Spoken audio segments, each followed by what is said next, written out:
But tonight, breaking news from outside the arena, where UFC President Dana White, he just announced that Bud Light, yes, the Bud Light, will become the official beer partner of the league.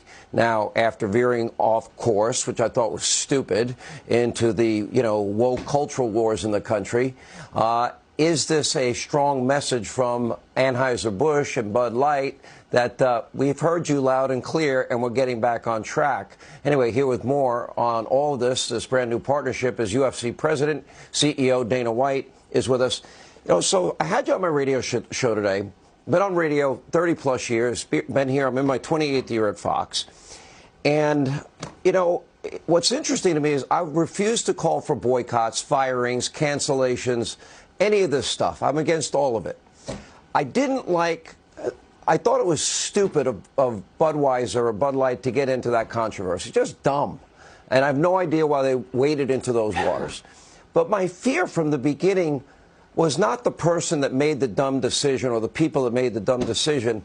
When I saw this taking hold, I was concerned about the people that work for Bud Light. Those are high-paying career jobs. And I said that publicly. And I'm hoping, everybody knows who you are, Dana. No holds barred, kick ass, take no prisoners. I don't give an Adam Schiff or in anybody's face. So they purposely went with you. Tell us about it. Yeah, well, first of all, let me start with, they were the first beer company that we really did business with. They're our first real big sponsor when we were getting started, and now we're back with them. And going into this deal, I know all the controversy and everything else, but for myself, going into a long-term deal with another sponsor, I want to be with somebody that I'm actually aligned with. And I know people were upset with what they did, but I'm looking at all the good things that they do. They employ 65,000 Americans. They have thousands of vets that work for them. They spend $700 million a year with U.S. farmers using their crops to make their products, and many, many other great things that Anheuser-Busch has done in this country. And those are the things that I'm focused on. When I look at a long-term sponsor that's going to be, we're going to do a 6-year deal here. I want to be with somebody that I'm aligned with. All those things that I just mentioned to you are what I'm all about. And not to mention, they have this thing called Folds of Honor. I'm very big into law enforcement and military. And over the last, I don't know how many years, they've spent like $45 million taking care of, these servicemen and first responders who have died, taking care of their families, scholarships for their kids and things like that. So I am very aligned with Anheuser-Busch. All right, let me be clear about a few things. There were other beer companies that wanted to partner with you, correct? You certainly, I know you don't need the money because you have more money than anyone could ever want in probably 4,000 lifetimes. So you didn't do it for the money. You didn't do it, you did it for the reasons stated, but you also knew, and it's already happening on social media, that you'd be attacked. You'd be accused of selling out.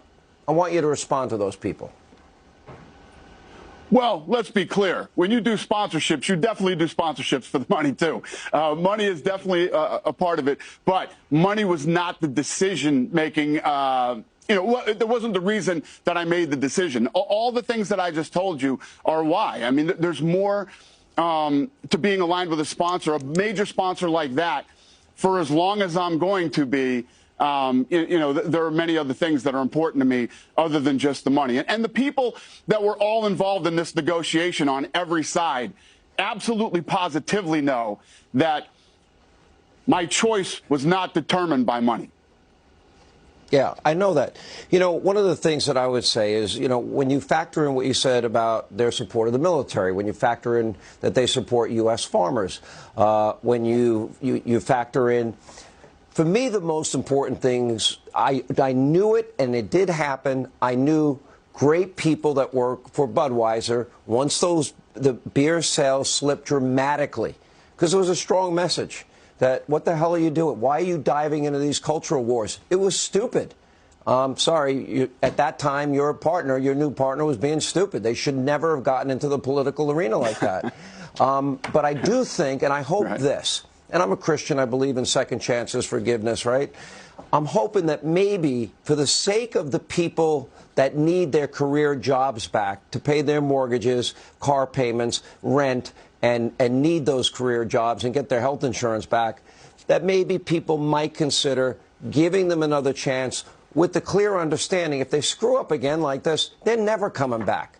And you might be the guy that's able to bridge that gap, maybe to give this company another chance and maybe give another look at it. And I know how much you were offered from other companies. It wasn't about the money. But, yeah, everything's about the money, but it's not. So I hope for the workers that it works out for them, because they were innocent victims in this, and they're good people that need those jobs. So I'll give you the last word.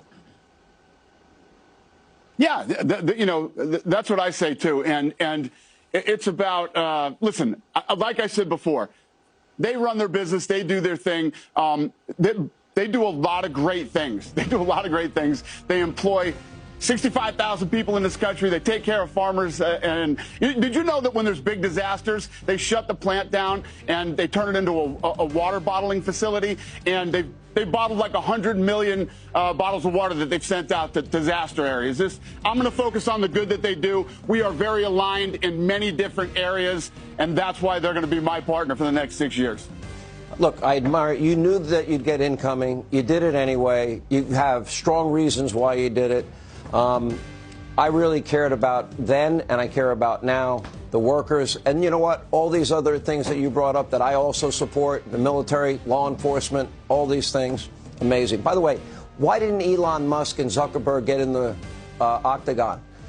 You said you talked to both of them. What happened? I want to see that. Yeah, a lot of people want to see it. I don't know. Listen, I never say never, but yeah, I don't know. We'll see. We'll see how this plays out. It was all, to me, it was all talk. Elon, get in shape, get in the octagon. Zuckerberg, get ready, game on. Everybody will see it. Do it for charity. It'll be a great event for everyone. All right, Dana, it's interesting. Good luck with the partnership, and I hope those people are rehired. Thank you. All right. Know who Islam should fight next. And it's no disrespect to Gaethje or Chandler or anybody. I think Islam should fight Conor. I think Islam should fight Conor McGregor next. Because, listen to this now, and you have to listen. It's built in. It's built in. It's the biggest money fight the UFC can make. And why not? You have Islam Makhachev, who looks to be a guy that's going to be a dominant champion. In order to have that dominant champion go to the next level of superstardom, you need a foil. You need a guy that can elevate him. The guy that can elevate him to that level is Conor McGregor. Because look at what Conor McGregor did, or beating Conor McGregor did for Dustin Poirier. Look at what it did for Khabib Nurmagomedov. And we're not even talking about all the other levels at which this just makes sense. You have Islam fighting Conor after the issues Conor has had with Khabib and everything else. You have Islam fighting Conor, the biggest star in mixed martial arts, coming back to the UFC. Ryan, it makes sense. And for the people that go, well, Conor McGregor lost